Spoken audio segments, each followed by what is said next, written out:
Sir, I want to talk about Sachin Tendulkar. He was my idol growing up also, and now also I think even if Virat Kohli passes his 100 century records, Sachin is Sachin. I can't debate on that. Even if someone says that Virat is better, I will say thank you, you are right.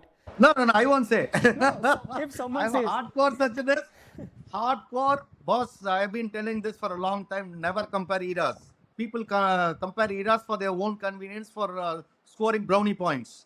I know what brownie points is. Vitamin M. End of the day. I talk about very nice about thing about you. I'll get money. I'll get fame. I'll get free tickets, free T-shirts, etc. from the boss. No, sorry, that is not the agenda with that. I came to cricket because of Sachin. I was doing tennis with Ramesh Krishnan and other things, and then I joined Pace Foundation just because I want to get into cricket because of Sachin. Career was due to Sachin only because 100%, 100%. I never imagined that he'll come to me in 2006 for a shoulder injury and other things. And he could have chosen anybody in the world. Why did he choose to come to Chennai? It's exactly not Monte Carlo. It was meant to be. It was meant to be. Divine intervention, meant to be. And Chennai is exactly not Monte Carlo. So for comfort. Sir, I want to talk about 2011 World Cup specifically because I read and I think you only quoted that Sachin had come to you and he had to, set a target of 10% body fat, if I'm not wrong. That I want to go to 10% body fat for the 2011. Yeah, he had in Chandigarh. I remember taking that. So, I have that record. Sir, I'm talking about a 37-year-old veteran who is already the greatest of all time in my eyes and is coming to you as a fitness coach and is telling you at 37-year-old that I want to get to 10% body fat. Sir, explain this, please. I remember taking this in Chandigarh. 10%. He said, Ramji, I told you I'll be there. Oh my God. And he got that. Man can do it. Yeah, he got that. I have that record still. I have that data. I have all that data from 2009 to 2013. Every log, every week log, every diet schedule. Most of the workouts I have all but I cannot release it. If I want to release a book somewhere, I will do it later. I will urge you because we cricket fans want this insider information just for an inspiration perspective. Because I can't fathom that only that a 37-year-old person who has already achieved the best of the best. He sacrificed a lot of food. He never used to eat. He used to be hardcore on the workouts. No, everything in the closed door, buddy. Nothing was seen outside. Everything was... Sir, can you reveal some of the diet and the training interventions you did? Diet, as I told you earlier, as I told you, every venue had a different diet schedule. For example, in Punjab, you cannot get certain type of South Indian food. Completely high, low fat, high protein, medium level carb. I was not an expert in the nutrition also. With whatever little bit knowledge over the period of time, and it has to be palatable to all the people, all the players. I cannot say you eat sambar, rasam, another thing, curd rice, another thing. It's not palatable to 95%.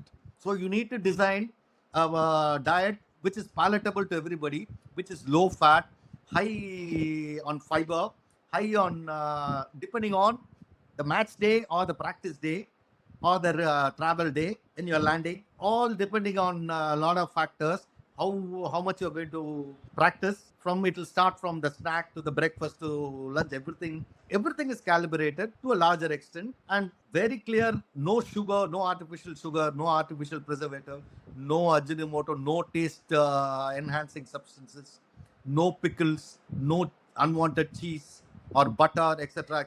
No heavy loaded milk, skim milk, and no sodas. And imagine Pepsi sponsoring it. I told them not to keep.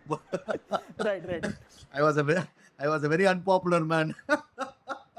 So it doesn't matter. For me, India is important. Yeah, exactly. And sir, what were the training protocols you introduced for the reduction of the body fat? Yes, and we worked on a lot of hybrid training. It's not just cardio, 60%, 70%, 80%. No.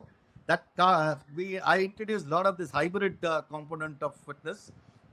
Combining maintaining your, now it's called high intensity. That time I call it hybrid because incorporating your aerobic fitness and your strength training, maintaining certain heart rate through the range with certain level of lactic training, certain level of threshold training, certain level of into the high-end aerobic zone.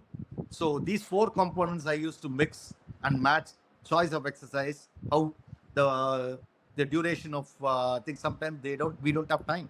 They have only 15-20 minutes They need to get the entire workout done.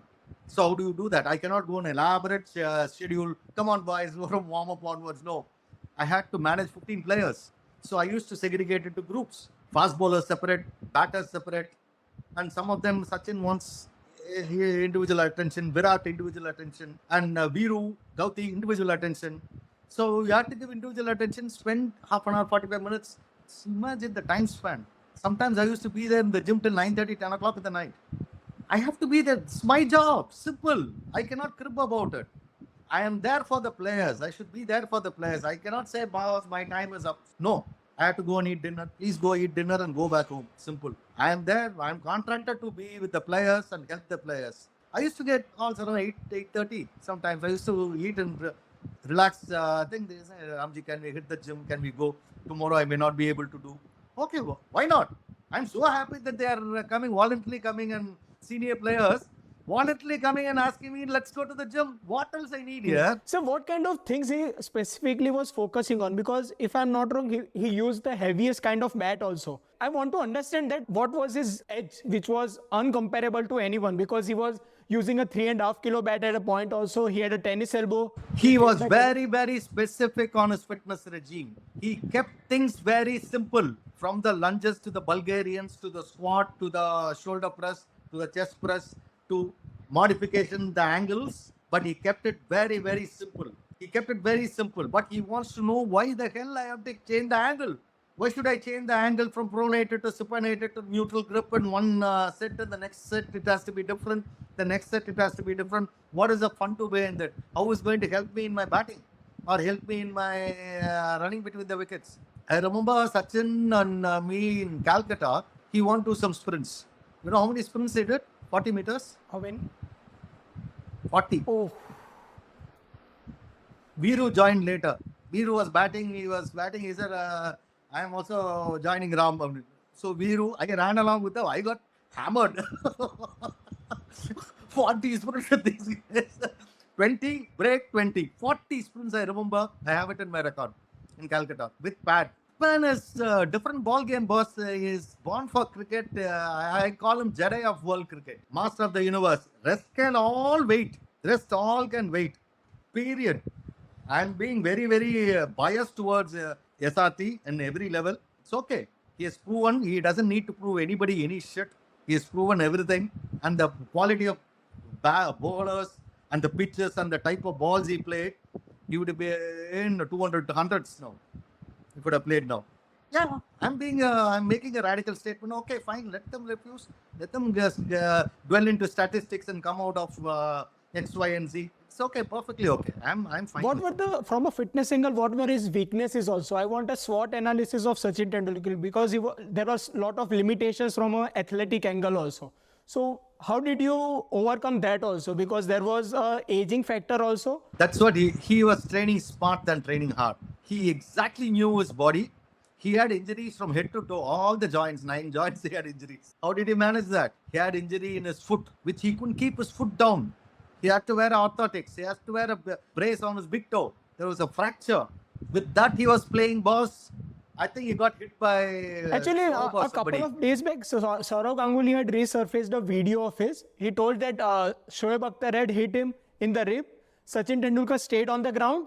He completed the match, won the match. He went to the Australia Down Under also series, the famous 2008-2009 series we just discussed few minutes back. And he outperformed everyone in terms of runs also. Sachin is Sachin, boss. Let's not... he is in a different pedestal altogether. Let's not Sachin and then rest of the world cricket. I am being very biased. No way anybody can be compared to SRT, the Jedi of world cricket. Period. Period. Whatever he does was something new. He defied sports scientists. He defied pundits of sports medicine. Somebody was telling, don't use a heavy bat because he had a back power issue in 1999. Yes, all this torque and rotation, angular momentum, etc., etc. He used a heavier bat than that and scored many centuries after that. And apart from that, in 2006, when he came in to Chennai, he had a shoulder injury. And tennis elbow was also on the same. Tennis elbow much earlier. Shoulder injury, and were part of his team, Andrew and me, were part of the team. At that point of time, he was there for a week. It went off very, very well. Then he had to subsequently operate and get the thing sorted out, and everything sorted out after that. That point of time, the media people asked me how many years. I think Sachin is there. Most of them wrote him off. I said, I remember this interview. It is in readup.com. If you can see that, if you can unearth that readup.com. I said, I remember, if I am not wrong, I'll have minimum 5 to 6 years. People said off the record, they said, just because he came to you, you are telling this. I said, what? Never underestimate somebody like SRT. 2010 was one of the best years for SRT. The double century against the South Africa was the peak moment. February 24th, I'll never forget. And apart from that, his average was somewhere. Every match he was scoring a century, boss. And 2011 culminated with the World Cup and different 100 I was there in Bangladesh. What else I need? For me, it's Janma Shabalyam. That's being with Sachin. I achieved my professional goal as well as my personal goal. I achieved. I don't need anything more in essence in India. As far as cricket and India is concerned, I reached there and God has been very kind. And apart from that, I'll tell you one anecdote which I've told often regarding SRT's mindset and his will. Oof, unbelievable. This was in 2000. I was in Pace Foundation. Andrew came and told Ramji, help me in doing the fitness testing. Pace Foundation. That time, I think they were going to Kenya. Zahir Khan, I think Yuvraj all made it their debut then. Andrew was doing the assessment and other things. I was doing the fitness testing for the entire team. So Sachin came, we did the exercise test called sit and reach to test your hamstring and lower back flexibility in tandem. So that time it was bit pertinent. So Sachin came, he did zero sit and reach. Flexibility was zero. He was shocked himself. I was shocked. I didn't know what to say. He looked at me and said, Ramji, just give me 5 minutes. I will do 6 inches. I said, fine, okay, let others do. Every others were doing. They all finished. He went inside the gym. He did something. He did some stretching, etc., etc. Just focused. Came out. He was the last to do that. He came out. He did 6 inches. 6 in 5 minutes, 5 to 6 minutes, maximum 6 minutes, not more than that. I had goosebumps here. Still, I get goosebumps thinking about it. Unbelievable. Only God of cricket can do it. Simple. He said, I told you. He looked at me and said, I was standing left. I told you. I said, boss, what do I say? I think the viewers won't know the importance of this. The flexibility, if you increase 6 inches in 5 minutes, it is like another level. The biomechanics. I have never seen. See, he didn't do anything much. He was not practicing. He came out from the off-season mode. So suddenly for him to come and do this battery of tests and other thing, it was bit rusty. But I haven't seen anybody so far in that mindset. I will never see anybody in that mindset. I also train international athletes and Formula 1 racers, etc., from Olympians to, but I haven't seen anybody like him. I don't think I'll see anybody like him.